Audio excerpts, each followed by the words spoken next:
So we pretty much just go from the Sure. Yeah. That's great. So we're then here at St. John's Church. Yeah. And it goes expansion to it. You're KD. Yeah. Would you like to introduce yourself just for a glimpse? Sure.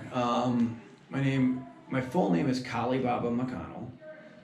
That can create a barrier for some folks, with one being a Hindu name, a female Hindu name, and being a white dude. KB removes any of those potential stumbling blocks for folks, whether it's a spiritual thing, a gender thing, or a cultural thing. So KB is what I go with. It's easier for people to remember. And depending on which generation I'm talking to, I can say, you can remember it by KB Toys or KB Kind Bud, and it's usually like a mnemonic thing that people can click into. But KB McConnell, I am the founder of NothingButKindness, which started out as a one-person shop and still a one-person shop, but I've invited a whole lot more friends to the party. And Got no state or federal funding. It's all typically mutual aid asks. I might say, hey, big storm coming up. If you have some hand warmers, some gloves, drop them off. I'll go give them out.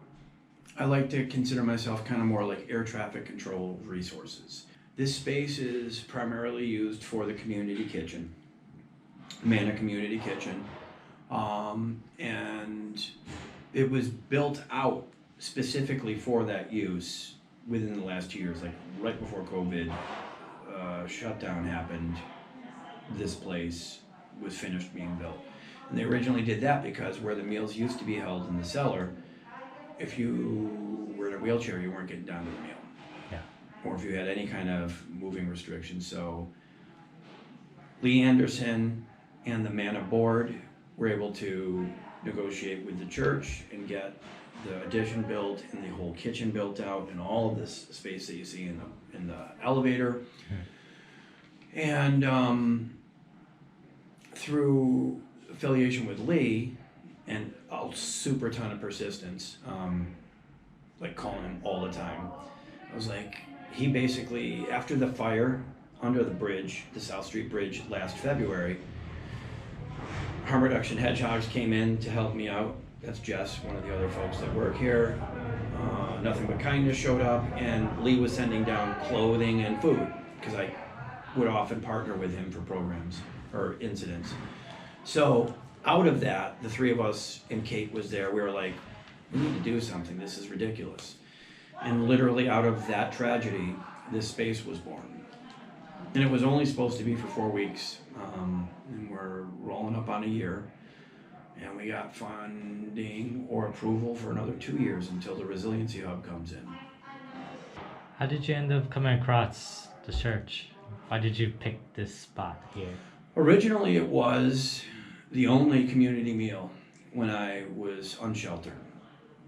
And I remember coming to Lee with a couple different things. And I was like, hey, they're stopping the breakfasts at First Church, so that normally people, if they get booted out of the shelter at 7 in the morning, they have somewhere to go until 9 to stay warm. And then they can go to Forbes or wherever. And the person that was running the meals before Lee used to only open up the space a half hour before the meal. And I kept saying to Lee, people are freezing out here. So he's like, okay, let's open at 9. Meal's not till 12, let's open at 9. And he went out and got board games and just opened the doors. I was like, this dude's like doing shit. And then I remember in the middle of all that, I got diagnosed with diabetes, and I could no longer gorge myself on the cheap staples, the potatoes, the pasta, the rice, the bread. Couldn't have any of that. And Lee came out, he was like, because I'm a big foodie, and I always like give him feedback. I'm like, oh, that was great, this is awesome. Came out, he's like, how come you're not eating? I'm like, I can't, blah, blah, blah. And he looked like offended. He was like, well, what can you eat? I'm like, well, I started saying some things, and he's like, oh. Like walks back in the kitchen, comes out with something made specifically for me. And I remember thinking like, holy shit, this dude doesn't want anything from me. And he's just trying to make people happy. So then as I started making changes or events in the area, I'd be like, hey, it's the 3-year anniversary for Nothing But Kindness. I'm gonna go down in front of Thorns, and I've got Tapestry coming down with some syringes and Narcan. I've got Hampshire Hope. I've got the Recovery Center. Can you come down with meals? He would come down with 2 tables like this, with the van, meals, different courses. Like, he was just always right there if there was something that needed to be done. His response typically is, the answer is always yes, we just don't know how to get there yet. And as over the years, I've continued to work with him on kind of like we're rogue agents, like, you know, working around each other. And finally, when the fire happened, that was, I think, the culmination. It was like critical mass, where we were like, if we partner up, we can get more stuff done. Like, Lee's got resources, I've got a pulse on the street. Like, I know what's happening out there. He's got a way to sometimes address the things that are happening out there. So that's how I got involved here. And you mentioned at one point you were homeless. Yep. You would say. If you don't mind, would you take us back? Sure. So I'll rewind just a bit further than that. When I was actively using opiates, and I was part of the big pharma push, I had 7 surgeries in 4 years. Lots of opiates came at me in that time, and I ended up dependent. I had tried going to detox and quitting a number of times, and for any number of reasons, it was not successful. And I knew that I was terrifying my parents and my daughter. So I thought, I just can't kick it. Like, I can't. There's no way. So I might as well kill myself now, because I'm going to die anyways. And rather than torture my family for the next 3 or 4 years, let's just end the shit now so they can move on and, like, actually start healing. And for some reason, 2 days before that date happened, I was just waiting for my paycheck to go get tons of heroin and some Papagenos and play my guitar and drums until I was gone. Got up that morning and I was like, can't fucking do this to my family. So I went to detox, and I never even went back to my apartment, because every time I went back to my apartment, my dealer was waiting with free heroin. It's a no-brainer. I was a couple $100 a day. My dealer did not want to lose a good customer. So I knew if I went back, it was just going to be the same thing. And I had just left 2 days before a suicide plan. So I came out here, went to detox, and then I got an apartment out here. And I was on unemployment.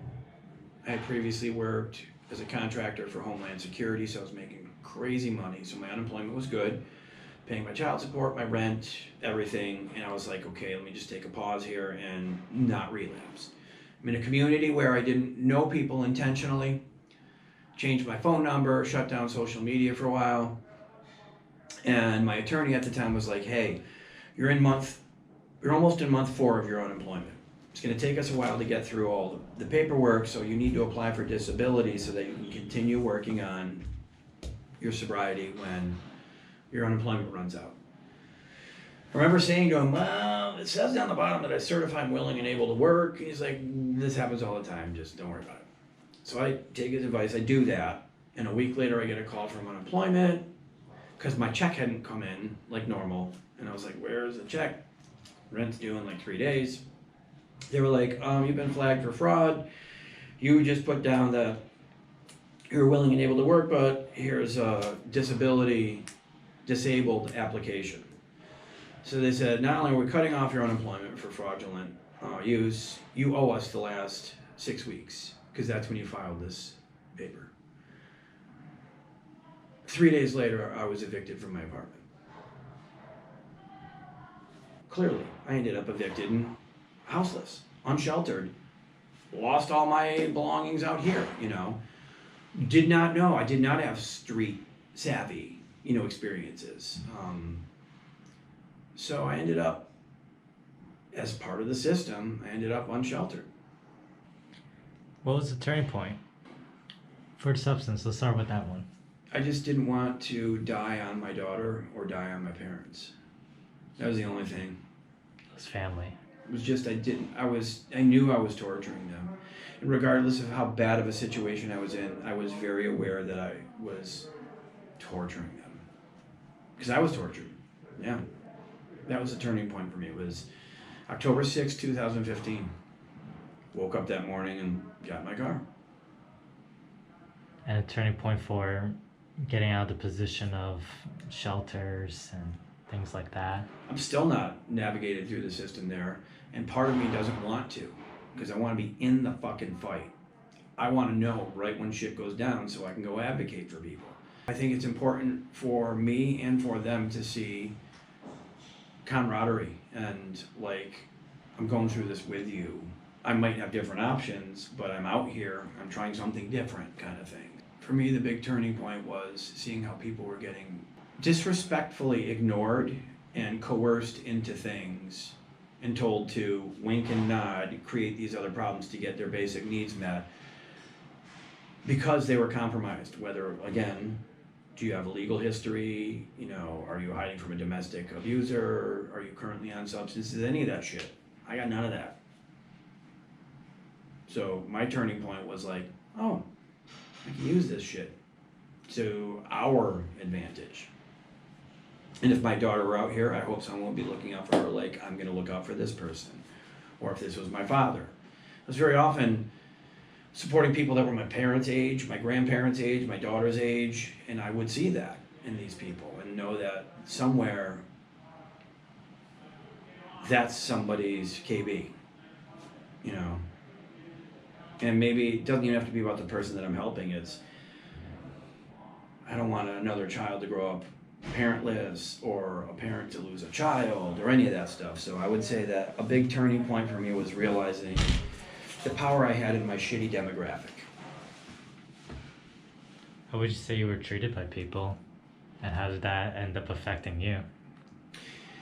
So when people say shitty things, it actually ends up not being good for them and not in the way that people would think.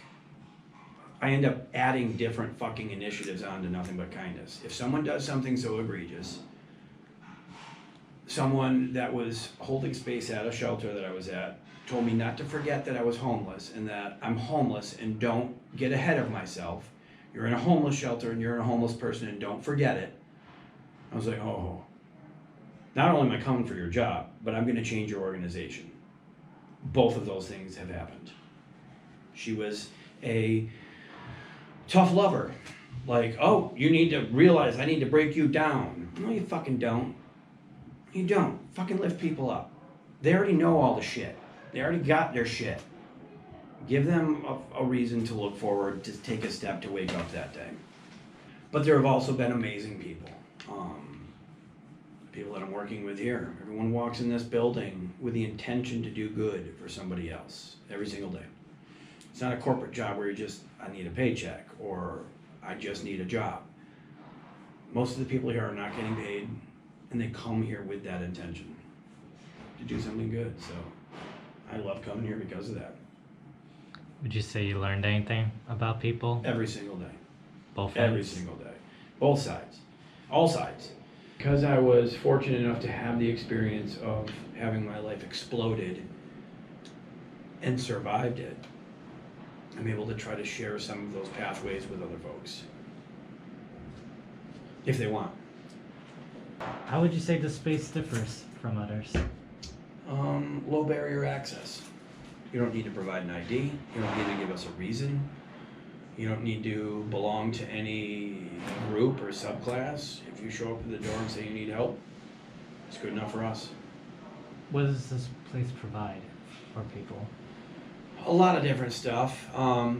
We usually lay it out there in the beginning and then let people come back to us. I like to think that we've got like kind of a buffet of stuff. Anywhere from recovery coaching to peer support to helping people navigate the system. A lot of what it is just listening to people and helping them navigate when they need some extra energy. We got clothing, showers, laundry, free Wi-Fi, laptops, sleeping bags, tents, whatever we can muster up from the community, you know, we try to have down there. You have a lot of different types of people that walk in, you would Yep. say, right? Yeah. No similar cases, nothing. Everyone has a different story, you'll say. Yeah. Everyone has a different story. The one thing that's similar between everyone is trauma. Everyone's got some form of trauma that wasn't supported or resolved. Most people walking through that door have unresolved trauma.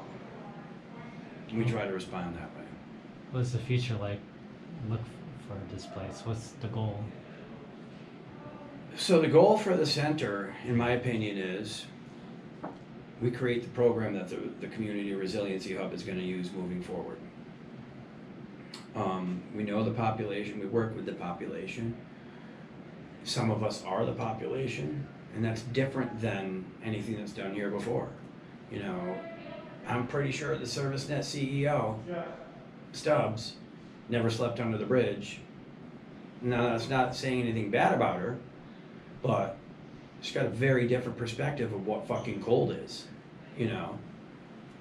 Cold to her might be, oh, my heater's not working, it's 50 degrees in here, I gotta put on a sweatshirt, versus, oh my fucking God, my pinky just fell off.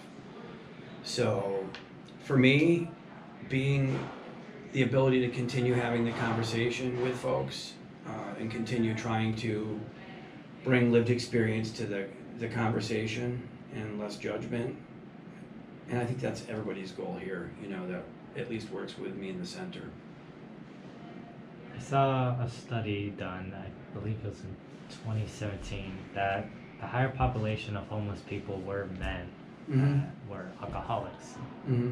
Do you think race, sex, or substance use or anything like that leads to being more prone to being homeless? Absolutely. And not necessarily leads me more prone, but you have less stopgaps, you have less resources, you have less abilities, you have less support. Alcohol versus heroin. Alcohol's legal. People are like, oh, he's just fucking drunk. You know, he drinks, whatever. And the person using substances who may have the same type of behaviors in their life is going to be stigmatized. We allow alcohol to be sold legally. We allow heroin to not be sold legally. So someone has to break a law to get that. We allow people to drink at a bar. We do not allow safe consumption sites for heroin. We allow the FDA and ATF to regulate alcohol and say it is pure, it follows these guidelines. We do not allow safe supply with heroin. So people that have money typically have access to the first group. People typically that don't have money in the second group are like, I'm doing illegal shit in an alleyway, buy some weird sketchy shit that I have no idea what's in it. Versus I'm in like a nice fluffy house or a bar, or I'm being served my substance and no one's shaming me for it, kind of thing. That's just the substance use. And then very clearly, and I've seen the statistics over and over, there's a big disparity in cultural representation in unsheltered populations. And it is still heavier on the male side statistically, but I also think that a lot of that is because a lot of the other stuff isn't being reported accurately. It's a little easier in some cases to couch surf or even be transactional. Transactional sex work is typically easier in one group versus another. There's a lot of different categories that mess with that. What's your hopes for Northampton when it comes to the unsheltered? What do you wish that Northampton can do to help? Well, there's what I realistically think could happen, and there's what I would like to see happen.